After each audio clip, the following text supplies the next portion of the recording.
Hello everyone. तो आज के इस वीडियो में हम बात करेंगे रेनिटिडिन इंजेक्शन के बारे में। देखिए, रेनिटिडिन इंजेक्शन मार्केट में कई सारे ब्रांड नेम से आता है।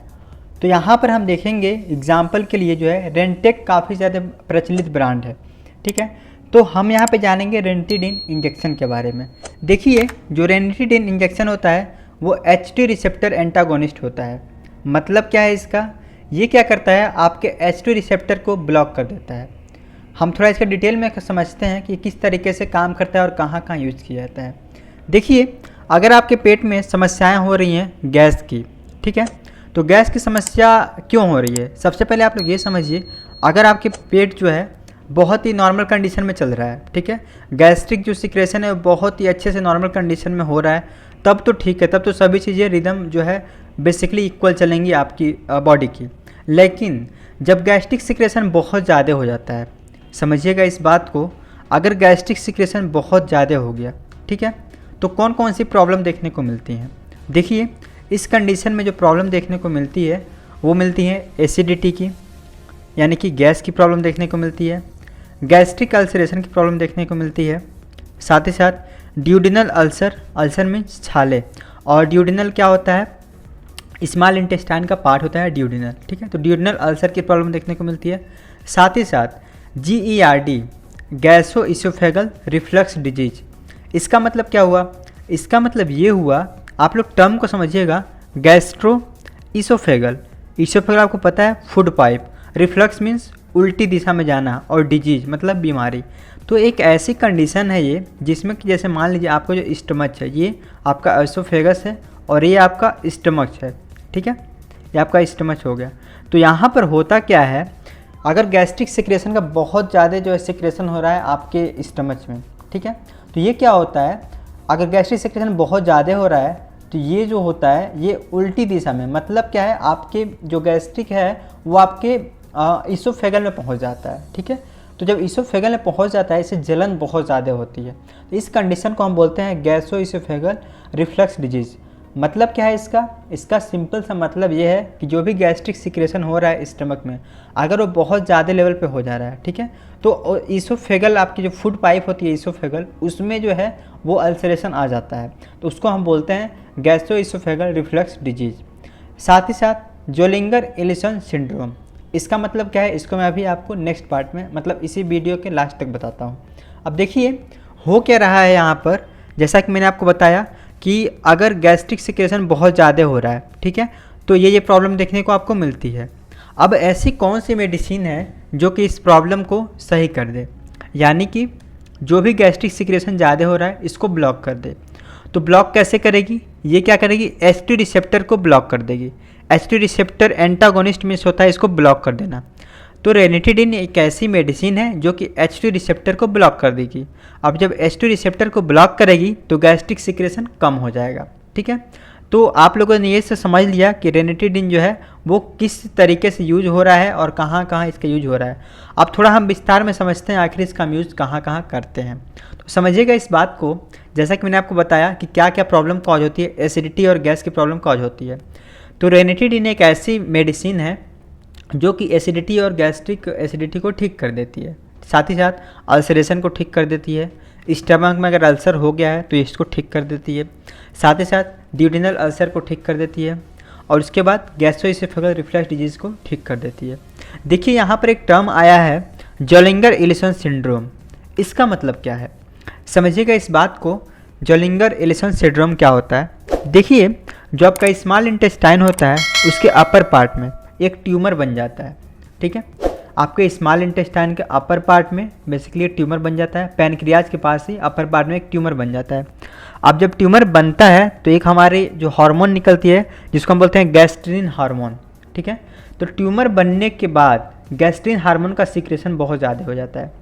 तो ट्यूमर बना आपके स्मॉल इंटेस्टाइन के अपर पार्ट पे, और ट्यूमर बनने की वजह से गैस्ट्रिन हार्मोन का सिक्रेशन हुआ। अब जब गैस्ट्रिन हार्मोन का सिक्रेशन हुआ तो क्या होगा, आपकी बॉडी में जो है बहुत ज़्यादा सिक्रेशन होगा गैस्ट्रिक एसिडिटी का, ठीक है, और वो कॉज करेगा आपके गैस की प्रॉब्लम कॉज करेगा।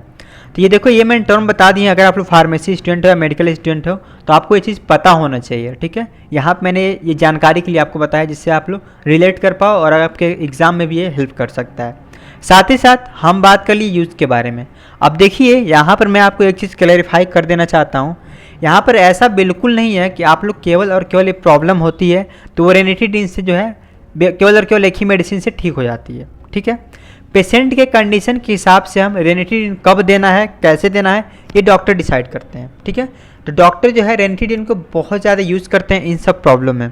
अब जैसे मान लीजिए, समझिएगा, आप लोगों ने एक नाम सुना होगा हेलिकोबैक्टर पायरोली। ठीक है, तो ऐसा नहीं, देखो हेलिकोबैक्टर पायरोली में क्या होता है, इसमें भी जो है गैस्ट्रिक कॉज होता है। ठीक है, गैस बनता है, लेकिन यहाँ पर अगर आप लोग रेनिटिडिन का यूज़ करोगे तो काम नहीं करेगा। क्यों नहीं काम करेगा? रेनिटिडिन के साथ आपको जो है एंटीबायोटिक भी देना पड़ेगा, क्योंकि हेलिकोबैक्टर पायरोली जो है एक ऐसी कंडीशन होती है जो कि बैक्टीरियल इन्फेक्शन की वजह से होती है। तो अगर हेलिकोबैक्टर पायरोली की वजह से अल्सरेशन कॉज हो रहा है तो वहाँ पर ये बिल्कुल काम नहीं करेगा। तो आपको एक चीज़ ध्यान रखना है, सबसे पहले आपको डायग्नोज करना है। ठीक है, तब जाकर आप लोग को मेडिसिन देना है। इसीलिए जो है डॉक्टर जो है मेडिकल हिस्ट्री देखते हैं, पेशेंट की हिस्ट्री देखते हैं सबसे पहले, और फिर जाके वो दवा करते हैं। ठीक है, तो ये जो है इस वीडियो का जो पर्पज़ है केवल आपको इन्फॉर्मेशन प्रोवाइड कराना है, सही। ठीक है, बिल्कुल ये पर्पज़ नहीं है आप लोग जा करके इस चीज़ को यूज़ करने लगो। तो आपने को एक चीज़ ध्यान आना चाहिए कि कभी भी जो है इस मेडिसिन को जो मैं बता रहा हूँ आपको, जो भी मैं वीडियो बनाता हूँ, आपको खुद से नहीं देनी है। ठीक है, ये वीडियो केवल आपकी इन्फॉर्मेशन के लिए। अब हम बात करते हैं इसके डोज के बारे में कि डोज कितना दिया जा सकता है। देखिए, इसका डोज होता है वो पर 8 आवर्स पे हम 50 mg दे सकते हैं। कहने का मतलब क्या है आप लोग समझिएगा, पर 1 ml में, ठीक है, ये 25 mg रेनिटिडिन का जो है इंजेक्शन आता है पर 1 ml में। और आपको एक चीज़ मैं बता देना चाहता हूँ, ये जो इंजेक्शन आते हैं वो 2 ml के होते हैं। ठीक है, ये 2 ml का होता है। ठीक है, तो कितना हो गया, ये 50 mg हो गया। तो 50 mg हम दे सकते हैं, एडल्ट का मैं बता रहा हूँ आपको, 50 mg हम एडल्ट को दे सकते हैं। कितना देना होता है, 8-8 घंटे में देना होता है। पेशेंट की कंडीशन के हिसाब से आप लोग इसको 8-8 घंटे पे दे सकते हो। कहाँ कहाँ दे सकते हो इसको, देखो IM दे सकते हैं और IV दे सकते हैं। कहने का मतलब क्या है, इंट्रामस्कुलर भी दे सकते हैं और इंट्रावेनस भी दे सकते हैं। लेकिन आपको एक चीज़ ध्यान रखना है, जब भी आप लोग IV देते हो एसिलाक को यानी कि रेंटेक को, तो वहाँ पर आपको स्लो IV देना होता है। स्लो मतलब बहुत ही स्लोली धीरे धीरे देना होता है। और एक चीज़ मैं आपको और बता देना चाहता हूँ, इसको जो है इन्फ्यूजन में भी लगाया था, जैसे जो भी बॉटल चढ़ते हैं, DNS हो गया, नॉर्मल सलाइन हो गया, ठीक है, D10 10% जो आता है उसमें, तो वहाँ पर हम जो है IV इन्फ्यूजन के तौर पे भी एसिलाक को मिक्स करके चढ़ाते हैं। तो ये हो गई इसकी डोज की बात। अगर हम बात करें चिल्ड्रेन की, तो देखो चिल्ड्रेन का जो है डोज देना होता है, तो डॉक्टर कैलकुलेट करते हैं सबसे पहले चिल्ड्रेन के वेट के अकॉर्डिंग, ठीक है, और उसके हाइट के अकॉर्डिंग। वेट के बाद ही इसको दवा को जो है डॉक्टर प्रीफर करते हैं। अब बात आती है इसके साइड इफ़ेक्ट की, यानी कि इसको लेने के बाद क्या क्या साइड इफ़ेक्ट देखने को मिल सकते हैं। देखिए, यहाँ पर जो भी साइड इफ़ेक्ट मैं बता रहा हूँ उसमें से कोई 1-2 साइड इफ़ेक्ट देखने को मिल भी सकते हैं और नहीं भी देखने को मिल सकते हैं, क्योंकि ये सारी की सारी कंडीशन डिपेंड करती है कि पेशेंट का जो है कंडीशन कैसा है। ठीक है, अगर पेशेंट जो है नॉर्मल कंडीशन में है तो होता है बहुत बार ऐसा कि किसी किसी को साइड इफ़ेक्ट देखने को मिलते हैं और किसी किसी को नहीं देखने को मिलते हैं। ठीक है, तो कुछ साइड इफ़ेक्ट हैं, जैसे एब्डोमिनल पेन की समस्या देखने को मिल सकती है, constipation, nausea, diarrhoea, vomiting, rashes, मतलब कि ये जो आपकी स्किन वहाँ पर रैसेज आ सकते हैं, साथ ही साथ हेडक। तो ये सारे के सारे प्रॉब्लम जो है वो देखने को मिल सकते हैं। ठीक है, तो चलो ये सारे के सारे थे जो कि मैंने बताया आपको रेनिटिडिन के बारे में, जो कि H2 रिसेप्टर होता है। कहने का मतलब क्या है, ये H2 रिसेप्टर को ब्लॉक कर देता है, जिसकी वजह से आपके जो है गैस्ट्रिक एसिड का सिक्रेशन नहीं होता है। आई होप कि आपको वीडियो अच्छा लगा होगा। वीडियो अच्छा लगा हो तो चैनल को सब्सक्राइब कीजिएगा।